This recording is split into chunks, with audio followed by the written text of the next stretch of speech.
A mildly, if you can call it that, Happy New Year's Day to everyone. Um, this is going to be a mixed message. Uh, it's not going to be easy for me to state these things. It's probably going to be even less easy for some people to hear.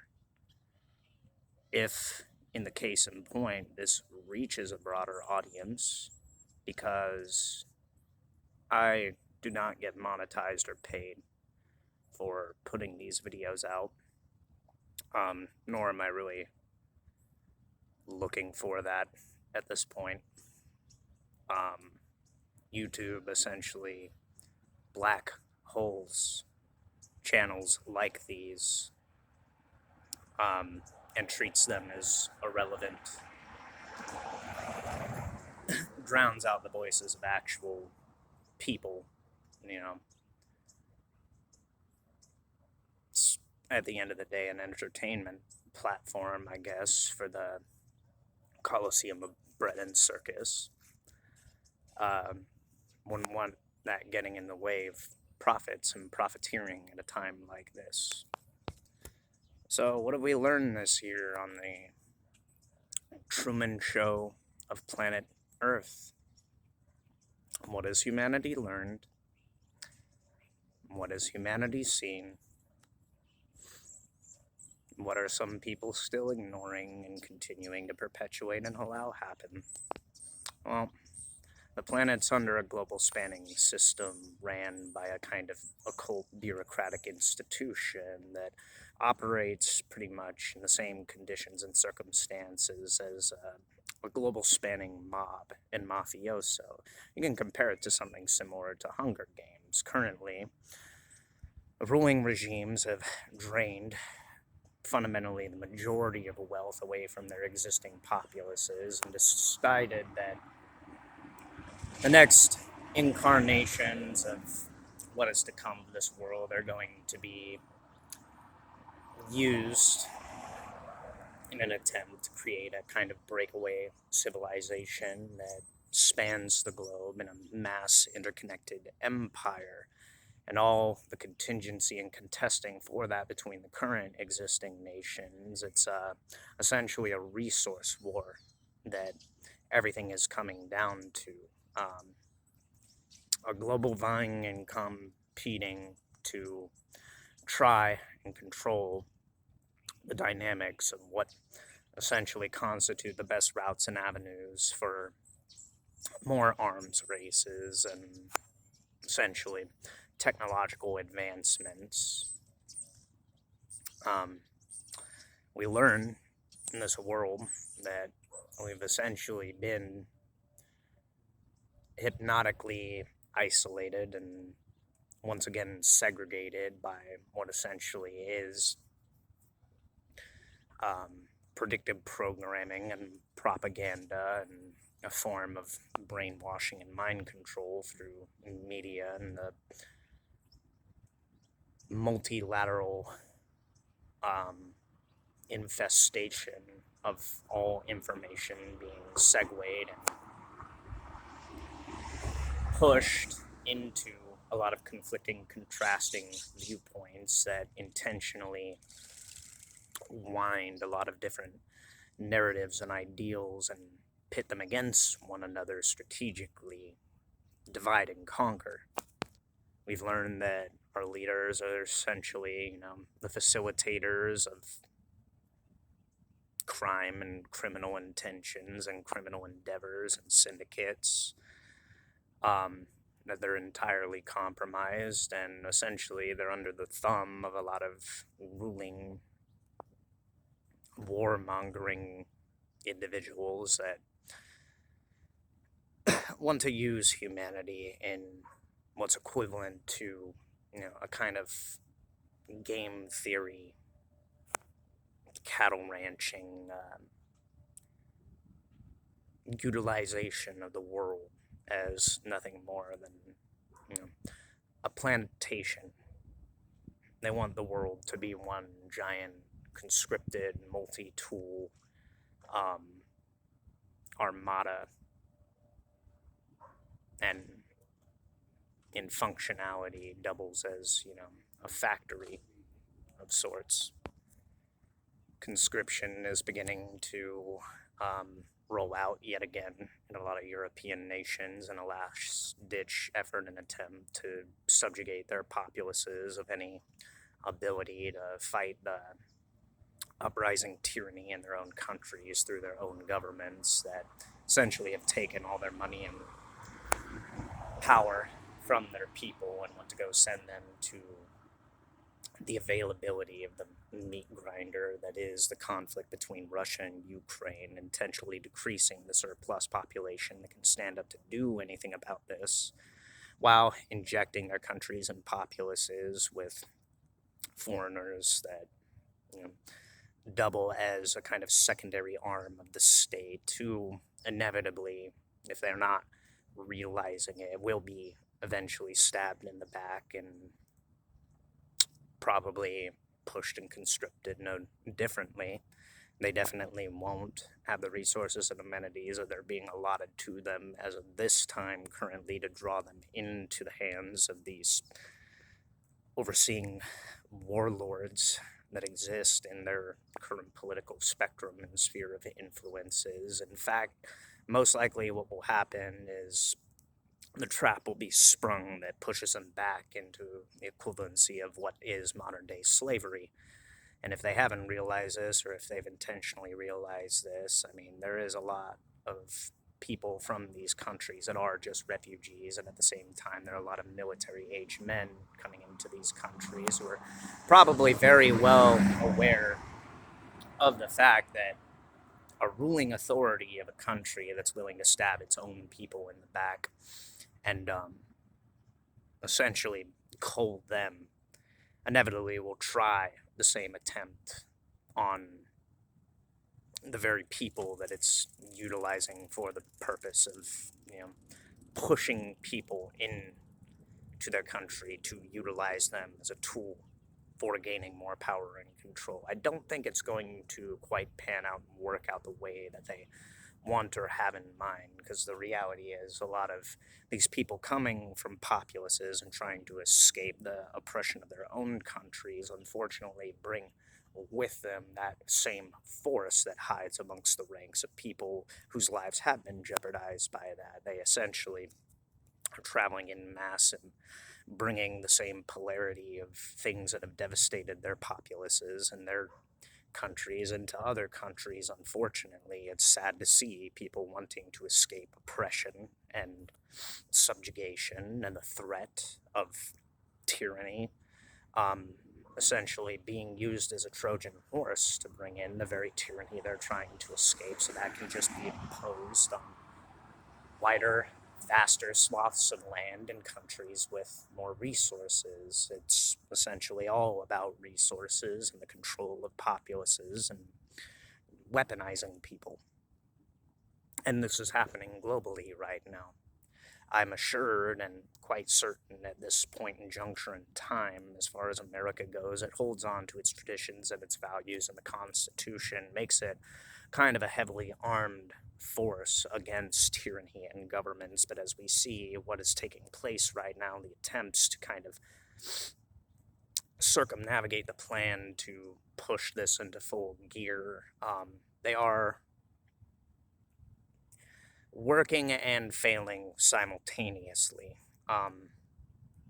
There's a lot of fraudulence and crime and corruption in the U.S., and as far as I'm concerned, our governments are pretty much wholly and totally compromised, and it's only the fact that right now our government kind of has a gun drawn to its head by a lot of conflicting, contrasting other nations that puts it in a position to compromise where we're essentially all gridlocked in a kind of Pirates of the Caribbean type scenario, a good old-fashioned Mexican standoff, vying to determine the fate and destiny of the existing populace that's already kind of been jeopardized and robbed of any potential future that escapes, the oncoming collision that will inevitably come from this. We tried to warn people, but this world just loves its damn wars so much.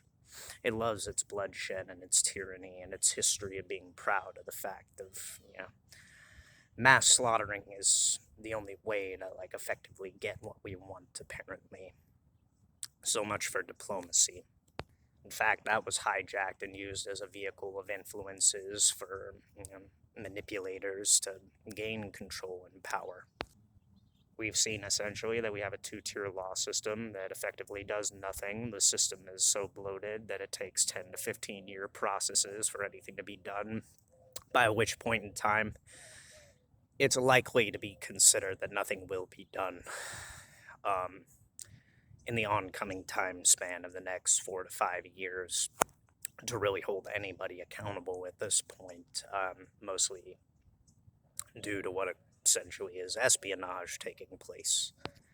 And the existing populaces are kind of just waiting for the other shoe to drop. We're all effectively aware and know what's going on at this point. We know that our system has just been converted into a kind of holding pen, a cattle pen that indoctrinates its populace and is currently pushing and pressing it into ideologies that weaken and schism and fragment the psyche so much that you don't know who to trust and what to think anymore. Our institutions are compromised. Every bit and portion of our society and civilization is under a kind of technical form of compromise.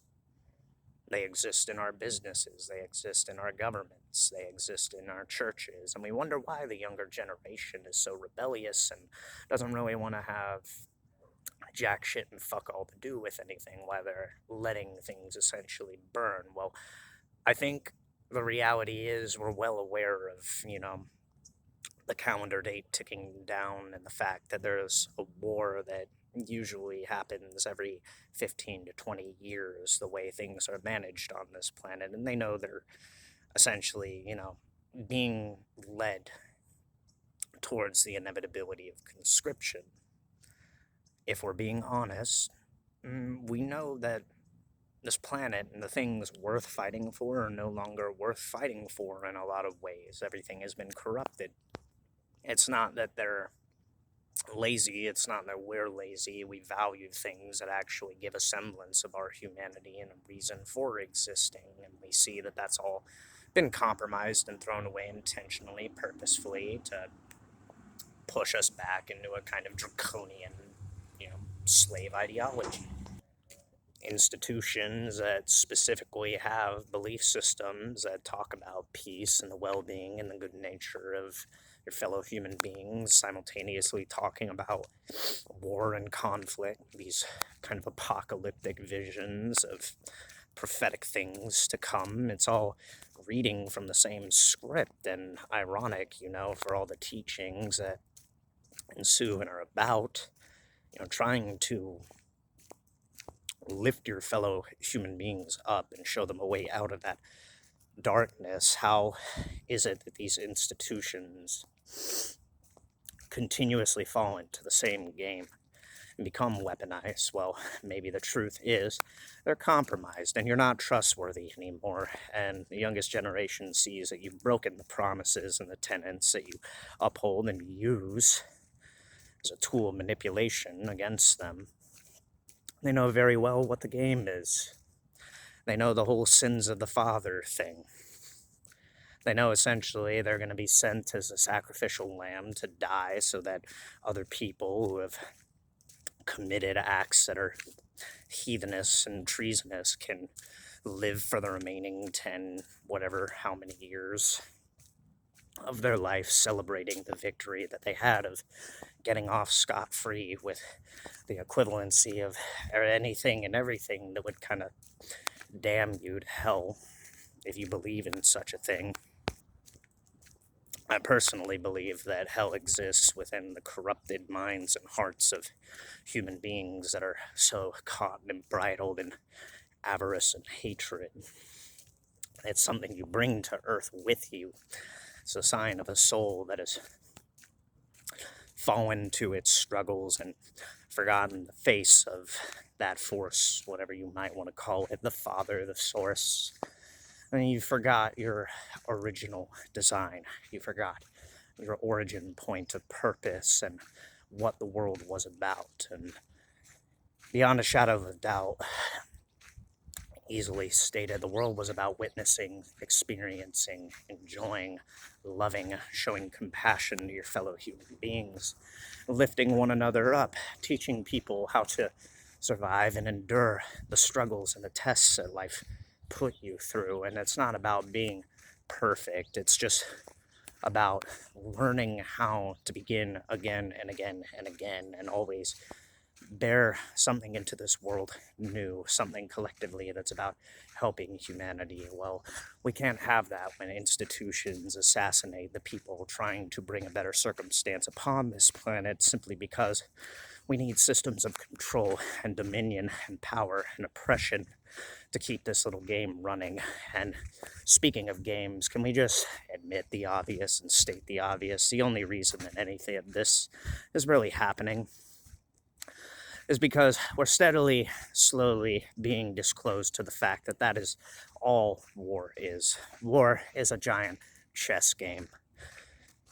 It's a game overseen by the rich and the powerful and people in the positions of authority that is essentially a game of strategic human sacrifice. It's pitting different stories and different pathologies against one another and getting them to kill one another so that there's more for the people in positions of power and authority to continue reperpetuating and recapitulating whatever they desire out of this planet.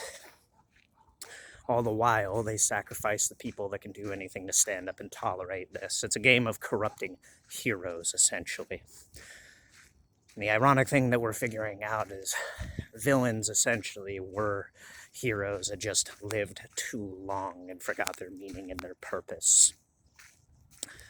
All the hardship and trouble and struggle of this world and weighing and measuring and being tested by what necessarily is right and doing the right thing got corrupted by the idea of necessary sacrifices and necessary evils and it being for the greater good, but never really was disclosed, really, was it, what that greater good or the intention of the greater good was for. It was just kind of a vague notion.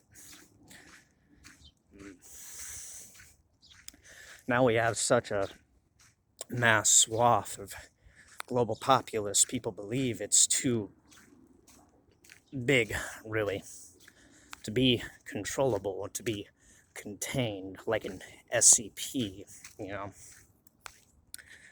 So we got to get rid of people.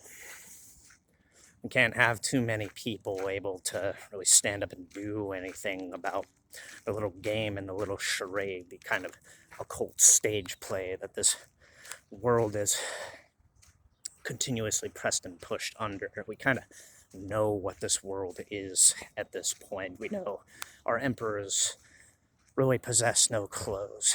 We know they essentially are tyrants and formalities of tyranny that behind closed doors shake hands with one another. If you notice, they're really buddy-buddy, even though we're in a time period where unnecessary wars are being propagated in a time period of peace. All of a sudden, certain nations need to be conscripted into conflicts they didn't ask for, while governments continuously show the corruption and the level degree of depravity that exists within them.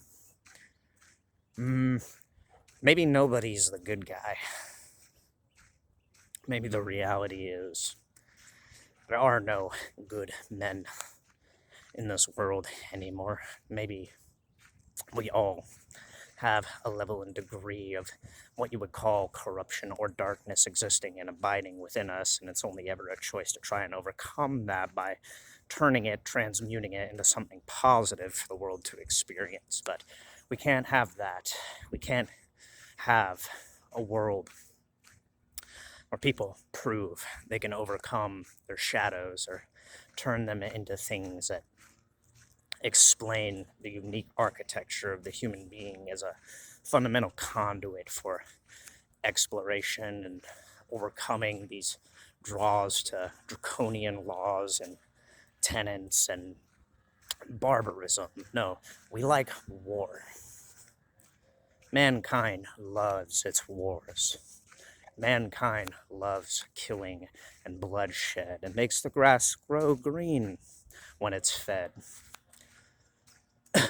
Promises that all money will always be in circulation, and it creates winners and it creates losers. You can't have a world that works in a kind of dynamic equilibrium and guarantees everybody has a chance and an opportunity to rise to the occasion and celebrate their deeds, their actions, recognize one another's merits so that we all have little victories along the way of this life, this passing phenomenon, this cyclical cycle and stage play of overcoming and enduring the elements in this temporary state of being.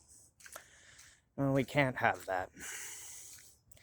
We gotta trade karma and dharma. We have to sacrifice the good and the just so that the wicked can parasitically live off the rewards of what wasn't granted to them, that they used and abused through them.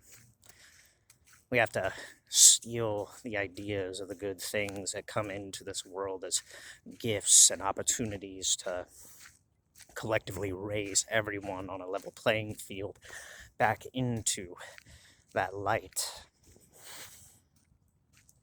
out of the shadows of the dark night of the soul, to make one another wholly and totally whole, to see that we share more in common than we do difference. But we can't have that. So what ultimately comes of a world that makes a sacrificial lamb out of its youth? Well, after a while, it just becomes useless to really hold anything up. You won't have a population that can replace the supply and demand of these vast swaths of technological architecture. You'll effectively bleed the world dry. And parasites will, unfortunately, inevitably, die too. Die along with everything they sacrificed and everything we had to go through. They'll just die, after a little while longer of having that thing they call victory, that glory, that ambition that war brings. So it just means we'll all be around to meet them on the other side when everything gets straightened out, if anything, regardless of what you believe. I don't necessarily put one thought or notion to there being, a place of eternal peace or a place of eternal damnation. I think it's more complex than that. Maybe these things exist. I kind of hold and contend the idea of what the Buddha spoke about bardo states, these temporary limbos and these realities where the soul goes to experience and witness reflections of itself and its experiences and reflections of the places and the people that have been witnessed through a lifetime, and the reconciling of transgressions and the celebration of one's achievements. Both of these coincide. I think the most terrifying thing is anything beyond hell. I think sometimes when people who have used and abused life die, that thing we call God constructs the most complex, elaborate prison cell that one could imagine, maybe go beyond imagination. Think of a hall of mirrors that lets you peer into the reflection of every life you upheaved and every one that you put through things that they didn't deserve, every transgression that you ever tried to escape from in this lifetime that you didn't atone for. Or if you're just put through a never-ending continuous war with yourself and the fact that you used and abused your own nature to take advantage of other people no different than you. You have an infinite, or at least nigh on infinite in the experience, set of lifetimes to go through from that point on, experiencing the pain and suffering that you brought in the world rather than, sticking to the promise of trying to make the world a better place, not by force and enforcement, or the raising of a master chosen race, or blood lineages, or any of these arbitrary games that are played on this planet to preserve and protect and keep this game going, this occult chessboard.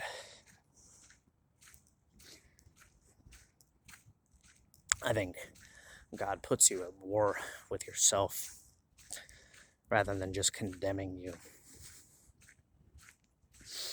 He puts you through everything you ever try to run from and escape and put on the shoulders of others to bear the burdens of.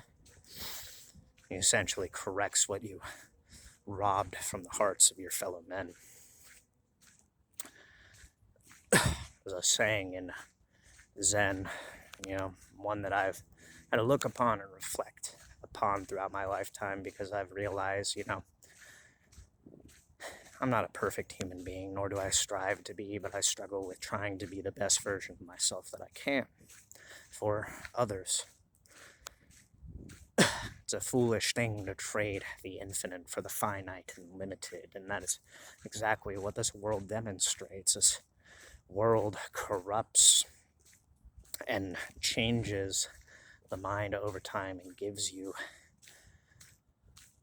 this steady semblance that all of this will be an eternal thing and all your victories will be celebrated throughout the course of history.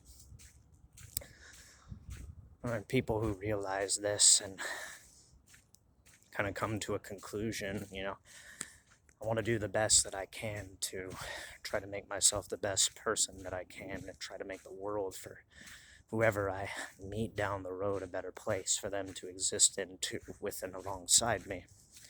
And there are other people who say fuck all that and stomp on that idea and notion and utilize this world to get whatever they desire out of it. They see the world as 10,000 treasures to excavate and keep and hoard for themselves, to collect throughout a lifetime at any cost it takes. The world's like a cemetery of dragons, and all the treasure is cursed. For whatever you rehearse and bring into this world, if you seek dominance and control and power and dominion over one another, well, it destroys your soul. And inevitably, what you take from this world, you have to give back tenfold. Maybe that idea of reincarnation is real, and the reality is evil just kind of stays on this planet continuously in a perpetual state of dying to itself over and over and over again, which brings and begs a lot of questions as to why any of us are here. Maybe it's all about a kind of purification, not out of piety and purity, but simply learning lessons to kind of atone and learn from our mistakes and transgressions and trying to be better beings. And that's not really a hard game. It's actually pretty simple, Just don't be a dick. Doesn't seem like a very difficult thing, and I know this world sometimes does things that make us sick, but it is kind of satirical in a way. You're allowed to laugh at how humorously miserable and tragic things are at times, and in that way, you do make a positive out of a negative pretty easily. It's not insane to trapeze through your own misery and laugh through what little bit of suffering life puts you through, or the tremendous amount of suffering life puts you through. You learn how to kind of recognize your own strength for a given period and portion of time when you go through things that are difficult, and you still have a capacity to keep your heart open about it, and just recognize the life that you've been given and the world that you live in is not a perfect place, and it's not meant to be. There needs to be contrast to make light out of the dark things and, challenge and test the strength of that life. It's a refining process. Now, beyond that, what else have we learned? Well,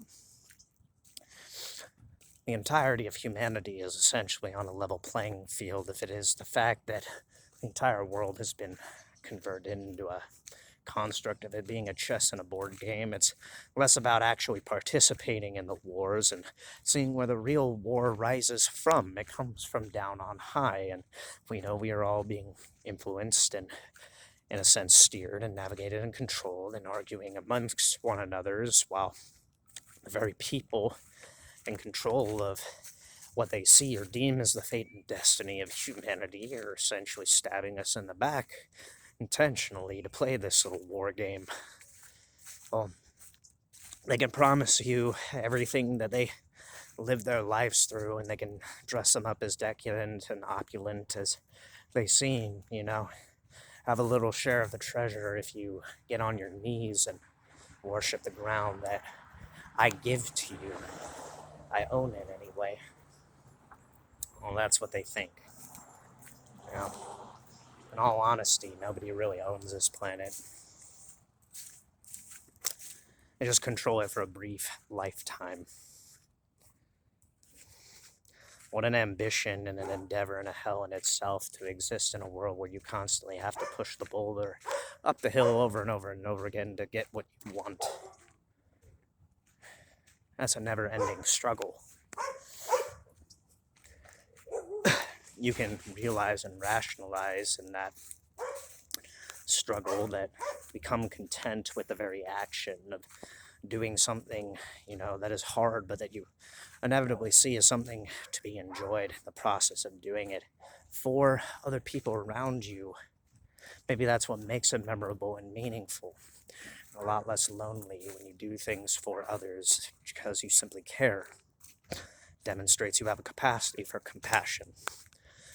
A world embroiled in conflict that's all about getting what you want at any and all cost, and treating other people as expendable and disposable will leave you really fucking lonely and in the dust after a period of time.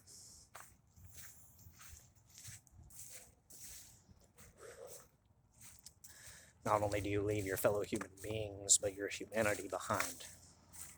Practicing such things of last man standing, well, if you are the last man standing and all you have inevitably are people with the same ideology, it's essentially a den of thieves.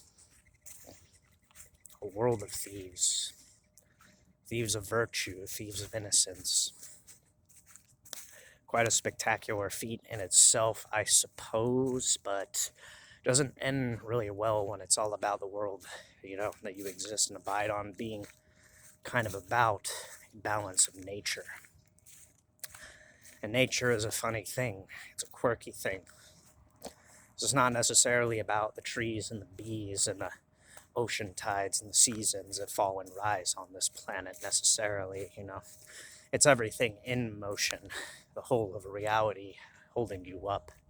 The very stars that gave birth to the matter and material that allow any of this to transpire in the first place. It's just as much a part of that too as, the cells that give you zits on your